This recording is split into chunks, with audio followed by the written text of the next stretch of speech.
যুক্তরাজ্যের ক্ষমতাসীন লেবার সরকারের সিটি মিনিস্টার টিউলিপ সিদ্দিক পদত্যাগ করেছেন। দুর্নীতি ও অনিয়মের অভিযোগে ক্রমবর্ধমান চাপের মুখে মন্ত্রিসভা থেকে পদত্যাগের ঘোষণা দেন তিনি। সিটি মিনিস্টার হিসেবে টিউলিপ সিদ্দিক যুক্তরাজ্যের আর্থিক খাতে দুর্নীতি দমনের দায়িত্বে ছিলেন। মঙ্গলবার যুক্তরাজ্যের প্রধানমন্ত্রী কিয়ার স্টারমারের কাছে পদত্যাগপত্র জমা দেন টিউলিপ।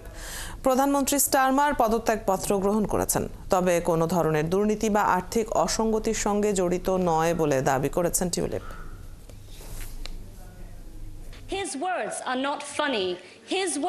গত কয়েক সপ্তাহ ধরে টিউলিপ সিদ্দিকের দুর্নীতি ও অনিয়ম নিয়ে বাংলাদেশ ও যুক্তরাজ্যের সংবাদ মাধ্যমে ধারাবাহিক প্রতিবেদন প্রকাশিত হয়েছে। অভিযোগ ওঠে, টিউলিপ বাংলাদেশের ক্ষমতাচ্যুত প্রধানমন্ত্রী শেখ হাসিনার ঘনিষ্ঠ ব্যবসায়ীর কাছ থেকে লন্ডনে বিনামূল্যে ফ্ল্যাট এবং বাংলাদেশে রাশিয়ার সহায়তায় নির্মাণাধীন পরমাণু বিদ্যুৎ কেন্দ্র প্রকল্পে মোটা অঙ্কের ঘুষ গ্রহণ করেছিলেন। এসব অভিযোগে তার বিরুদ্ধে যুক্তরাজ্য সরকারের উচ্চ পর্যায়ের তদন্ত চলছিল। পাশাপাশি বিরোধী দলগুলোর পক্ষ থেকে পদত্যাগের চাপ বাড়ছিল। নানামুখী চাপের মুখে অবশেষে পদত্যাগের ঘোষণা দেন টিউলিপ। ব্রিটিশ প্রধানমন্ত্রী কিয়ার স্টারমারের কাছে জমা দেওয়া পদত্যাগপত্রে নিজের বিষয়ে ওঠা অভিযোগ এবং প্রধানমন্ত্রীর স্বাধীন পরামর্শকের দ্বারা তদন্তের বিষয়টিও উল্লেখ করেছেন টিউলিপ। নিজেকে সম্পূর্ণ নির্দোষ দাবি করে তিনি জানিয়েছেন, সরকারের কাজে যেন কোনো বিঘ্ন না ঘটে সেজন্য তিনি পদত্যাগ করেছেন। দুর্নীতির একাধিক অভিযোগ নিয়ে পরিবারের সদস্যদের সঙ্গে তারও নাম আসার বিষয়টি নিয়ে টিউলিপ পদত্যাগপত্রে জানান, মন্ত্রী হিসেবে শপথ নেবার সময়ে তিনি তার পরিবারের সদস্যদের সম্পর্কে বিস্তারিত জানিয়েছিলেন।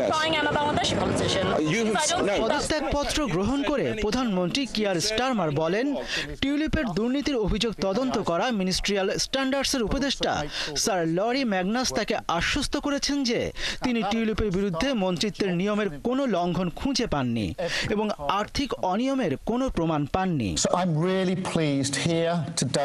যুক্তরাজ্যের ক্ষমতাসীন দল লেবার পার্টির প্রার্থী হিসেবে 2015 সালে লন্ডনের একটি আসন থেকে প্রথমবার তিনি এমপি নির্বাচিত হন।